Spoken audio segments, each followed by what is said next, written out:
சின்ன வயசில் லீலாவதியில் பிறந்தா ஹாஸ்பிட்டலில். அங்கேருந்து ஃபஸ்ட்டு அவளை கொஞ்சிய அண்ணன் நான். சாரி, பாடுறதுக்கு தான் வந்தோம். அப்பாவோட சேர்ந்து பணிபுரிய நேரம் வந்தது. அப்போ நாங்கள் ஒன்றும் அவ்வளோ க்ளோஸ் கிடையாது. யுவன் கூட ரொம்ப கொஞ்சி விளையாடுவா. நான் ஸ்டுடியோவில் சுற்றிட்டுருப்பேன். அண்ட் என்ன ஒரு பியூட்டின்னா, ஃபஸ்ட்டு நம்ம தமிழ் மக்களை நான் சொன்னதை நான் அதை மட்டும் சொல்லிக்கிறேன். அவளை ஸ்ரீலங்காலேருந்து கொண்டு வராங்க. அந்த மக்கள் அவங்க வீட்டில் ஒரு விஷயம் நடந்த மாதிரி அந்த குழந்தைக்கு அவ்வளோ அன்பு செலுத்தினாங்க. அது நான் எங்கேயும் பார்த்ததில்லை.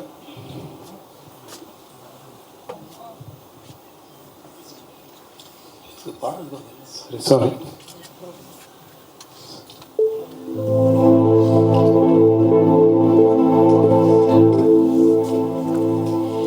மயில் போல பொண்ணு ஒண்ணு,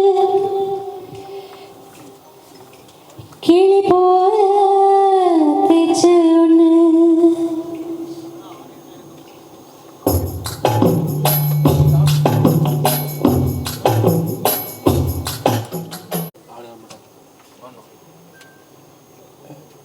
அதாவது பௌத்தாக்கு இந்த மாதிரி ஃபங்க்ஷன்னா ரொம்ப பிடிக்கும்.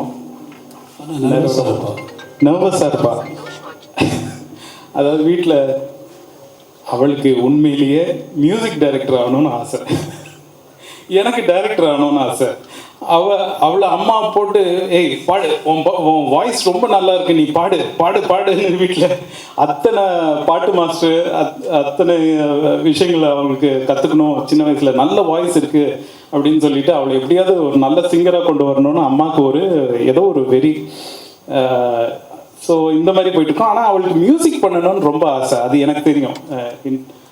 அவ கூட பழகினதில் மியூசிக் பண்ணணும்னு ரொம்ப உயிராக இருப்பா. அது இன்றைக்கி நடந்திருக்கு. அவளோட படம் ரிலீஸ் ஆகும் போது அவங்களுக்கு ஒரு பெரிய பாராட்டு நீங்கள் கொடுக்கணும். நன்றி மேடம். எனக்கு ஒரு சின்ன பாக்கியம் என்ன கிடைச்சதுன்னா, நானும் சொல்லிக்கணும், என்னோட இது பெத்தப்பா சித்தப்பா வேலை தான் மறக்க முடியாது. அவங்க மியூசிக் பண்ணுறதுல ஒரு பாட்டு எழுதினேன். பாரதி ராஜா படத்துக்கு மியூசிக் பண்ணாங்க. அதுக்கு ஒரு பாட்டு எழுதியிருக்காங்கிறத சம்மந்தப்படுத்திருக்கேன். அந்த ஊர்னா சம்மந்தம் அது பாடினாங்க. அந்த பாட்டு இப்போ வேட்சாலங்களில் இருந்தாலும் நானும் சேர்ந்துருக்கிறேங்கிறது உண்மை உலகத்துக்கு தெரியும். இருந்தாலும் இசையிலும் இணைந்திருக்கிறேன் அப்படிங்கிறது ரொம்ப சந்தோஷம். சாங்ஸ் பௌத்த சாங்ஸ் பாடலாமா? என்ன பாட்டு பாடலாம்? நீங்களும் சேர்ந்து பாடினீங்கன்னா நல்லாயிருக்கும். மயில் போல பாடியாச்சு. காற்றில் வரும் கீதமேவா இந்த அடி ஆரம்பிச்சு வைங்க. Super choice.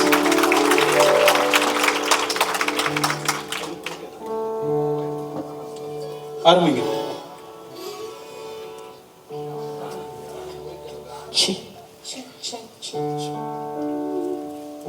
காற்றில் வரும் கீதமே கண்ணனை.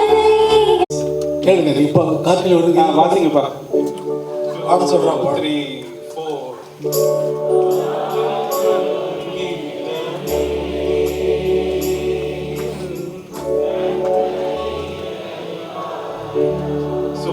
4. கண்ணனையும் அறிய முடியாது, இசையையும் அறிய முடியாது.